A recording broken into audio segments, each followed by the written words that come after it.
Ibn Arabi first met Al-Khidra as a young man, and then two further times during his life. Al-Khidra, the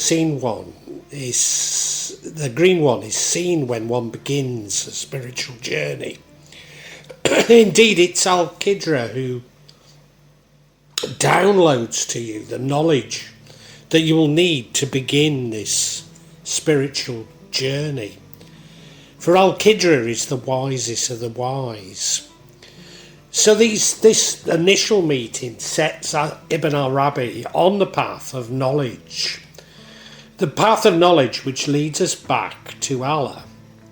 Important to this seeking of knowledge is an acceptance of it, or the submission to Allah's will, no matter how irrational this may appear. Fatima bint al-Muthanna, or Nuna bint Fatima bint Ibn al-Muthanna, or Fatima of Cordoba, was an Andalusian philosopher, jurist and mystic. She was born in Cordoba in the second half of the 12th century, but lived in Seville, devoting herself to teachings. She lived her life as an ascetic, being homeless and eating the scraps that others had left behind. Ibn Arabi served her for 2 years and was greatly influenced by her, not least due to her level of spiritual development.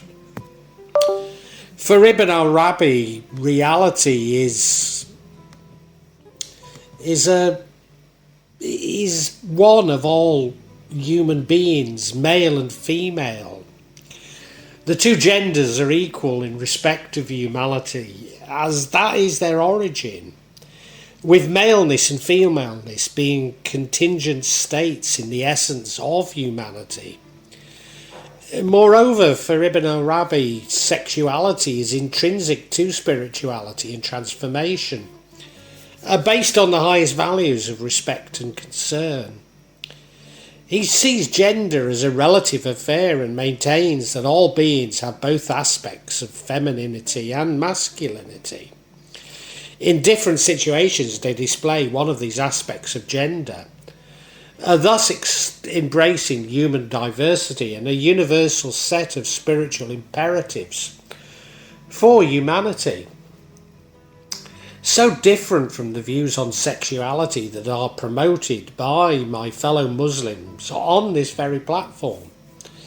And indeed this is parallel with Ibn Arabi's views on religious diversity, and again contrasts with what my fellow Muslims so vociferously appear to promote on this platform. Ibn Arabi, of course, is expressing non-dualism and a non-linear approach, which offers a broad understanding of personal transformation on a spiritual path, but at the same time is rigorous, open, flexible, and indeed tolerant towards diversity.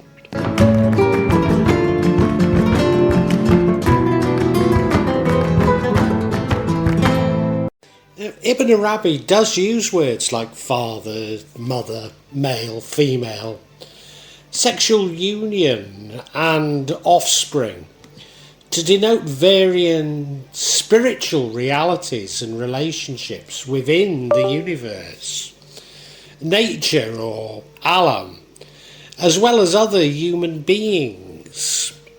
Masculine and feminine principles pervade all spheres of being in complementary ways.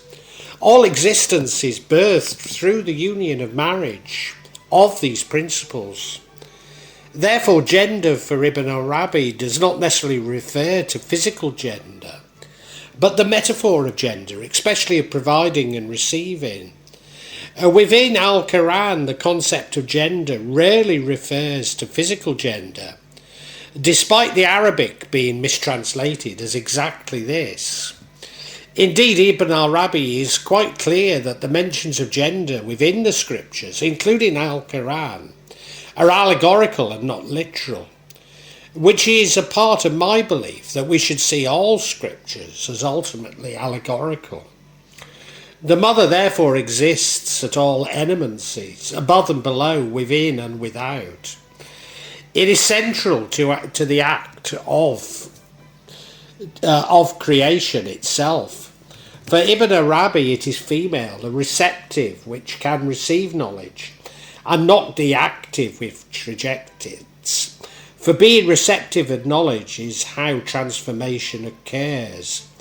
It is the receipt of knowledge that is the act of creation itself.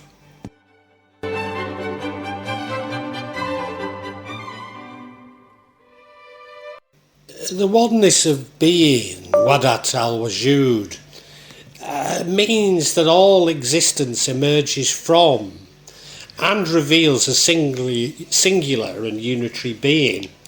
As such, all the multiplicity of creation comes from Allah.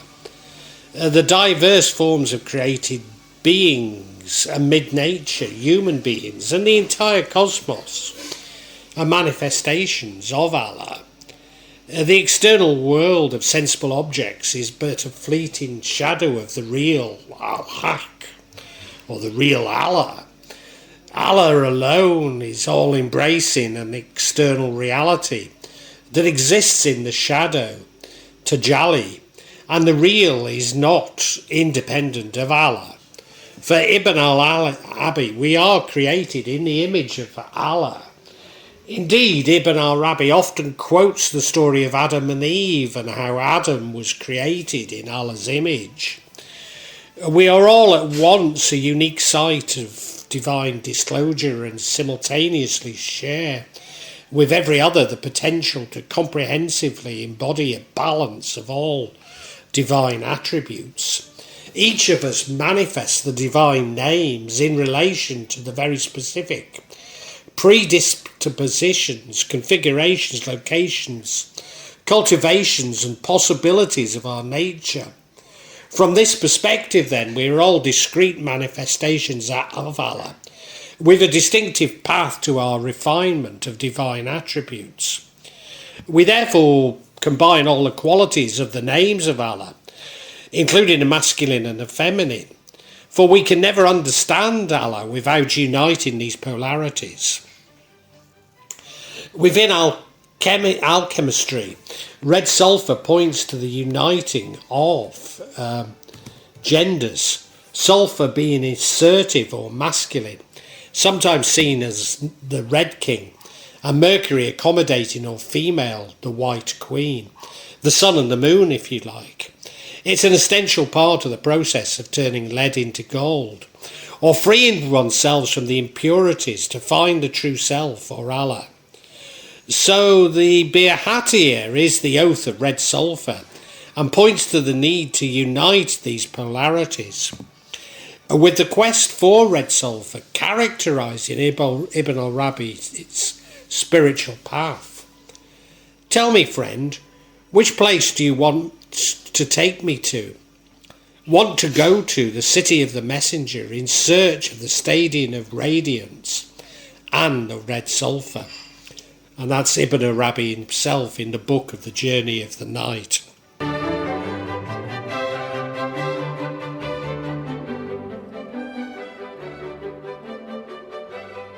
Ibn Arabi explains that day and night are like men and women who have children, or rebis. The unification between day and night indicating an interval for a period to regenerate. That the marriage of the genders, or the alchemical wedding, produces a child. It produces a child through the two genders being in perfect harmony. The child being the rebirth of the soul, the ecstatic finding, or the wujud. Ibn Arabi talks of Miriam, Mary, and the virgin birth, and shows that Miriam was receptive to the purity of God, but rejected the nafs, the impurity of man. Whilst it is the female in which the actual creation occurs, it requires the actions of the male for this creation. Taking the illustration of Miriam further, This is God rather than the human male. Therefore, the balance of the genders is an essential prerequisite to find in Allah. Although this is really a return to our natural states, rather than a transformation to a new state, it simply removes the impurities of being within Allah's shadow from us. They bring us back towards Allah. We experience completeness, but a completeness which feels natural to us, because this is our natural state. For Ibn Arabi, therefore, real knowledge of the self begins with the union of the real. The aim of any path or practice is to reach union as quickly as possible, in order for the true individualization to take place. This is possible because individuals are already one with the source. This therefore defines the starting point of any journey of transformation or personal alchemy. Allah cleansed man by complete ablution, as he has to witness Allah in woman, and this is the grandest and most complete contemplation. In witnessing Allah as actor and acted upon simultaneously. A man can only truly be a man, this is completion, by finding unity with the female. There is no male actor with the propensity towards depositing, seeding, creating, except through the existence of a female who is receptive to the action, a receptacle for the depositing, seeding and creation. Females, or femaleness and maleness, are two conjoined, simultaneously, mutually corresponding principles, a sharing act. The union is achieved by withholding the nafs, the baser instincts of pride, takabur, greed, tamar, jealousy, hasad, lust, shawa, backbiting, jiba, stinginess, bokal, and malice, kina. The ugliest trait being conceitedness, coupled with love of this world, whilst the darkest of dark are resentful envy, backbiting, and tale-bearing. Withholding the laughs is in embracing the akal, the intellect. So the path to knowledge is a spiritual path as important to the Muslim as prayer itself. Indeed, because Allah allows a diversity of paths within the universe, illustrates Allah's mercy over his wrath. Whosoever you turn, there is the face of God. Al-Qu'ran 11:123. For Ibn Arabi, all roads lead to Allah, for Allah created all roads. Those who are lost in desolate lands, and there are those who are lost in the arena of his love. They are made extinguished, and then again and again are made extinguished, and they are made to subsist by being near their Lord. And that was a traditional Sufi poem. Indeed, Ibn Arabi warns Muslims against Allah to form their own beliefs, a position which he references from Al-Quran 5:51 and 9:30. Beware of being bound up by a particular creed and rejecting others as unbelief, to make yourself a prime matter for all forms of religious belief. God is greater and wider than to be confined to one particular creed, to the exclusion of all others.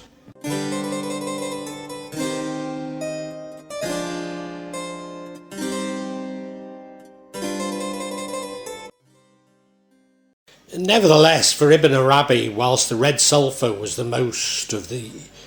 one of the most intractable polarities, the resolution of all polarities are necessary to reuniting with Allah, but only by being receptive to the unification can we resolve them. So we must embrace the feminine acceptance for this to occur. This brings us back to the submission implied within the early meeting with Al-Khidra, to accept knowledge rather than question it. This right brain accepting of the pattern, this left is the left brain accepting the patterns of the right brain and not questioning them before processing them. But the quest for red sulphur is a quest which does not simply involve acceptance, but at times also acting. Acting not from the nafs, the veil of the lower self, that is not through our baser instincts, but acting from a selfless akhil. Of course, world leaders always try and convince themselves that their actions are in the best interests of their electorate. For the majority, their country, humanity. But for such actions to be pure, they must be out of total love, with not a hint of the nafs. And this was the true message of Al-Khidra. If you affirm transcendence, you bind. If you affirm immanence, you define. If you affirm both, you hit the mark. You are a leader or imam and a master in the spiritual sciences. That was Ibn Arabi. It is important to remind ourselves that for Ibn Arabi, Allah's mercy is more important than his wrath. Therefore, whilst we do at times need to act, it's better to receive and not to act than to act and not receive.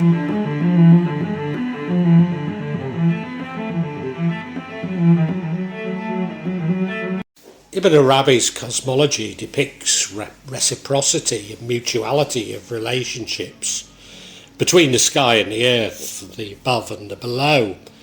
The earth is receptive to the action of the sky, is prolific and gives birth to Allah's abundance.